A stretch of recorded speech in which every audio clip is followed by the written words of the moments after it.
কি লক্ষণ কোথায় গেল? মাথার কাছে জল। আমি বুঝতে পেরেছি, দেবার লক্ষণ আমার পিপাসার জল এনেছিল। আমি নিদ্রিতা দেখে দেবার লক্ষণ আমার নিদ্রা ভঙ্গ না করে চলে গিয়েছে মাথার কাছে জলপাত্র রেখে। আমি পরে দেবার লক্ষণকে খুঁজে নেব, আমি এখন জল পান করি।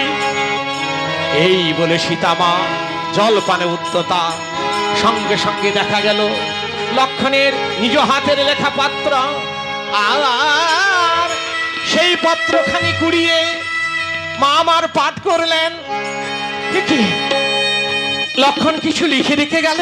দেখি এক হস্তে জলপাত্র, অপর হস্তে লক্ষণের লেখা পত্র।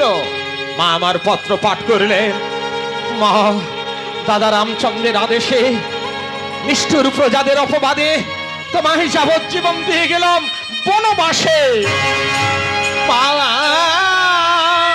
সেই বজ্রাঘাত সম আঘাত সইতে পারলেন না, তৎক্ষণাৎ ভূমিতে লুটিয়ে পড়লেন।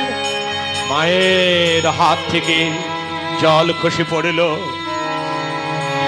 জল পড়ে গেল, মা মূর্ছিতা।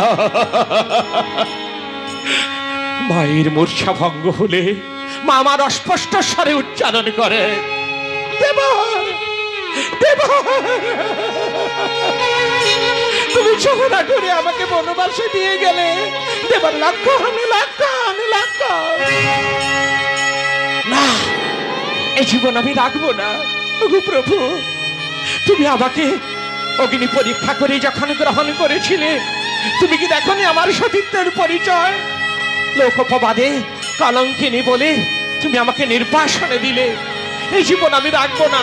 ওই সরজুর খরস্রোতে আমি ঝাঁপ দিয়ে আমি জীবন ত্যাগ করব। এই বলে সীতামা ছুটে চলল সরজু নদীর দিকে।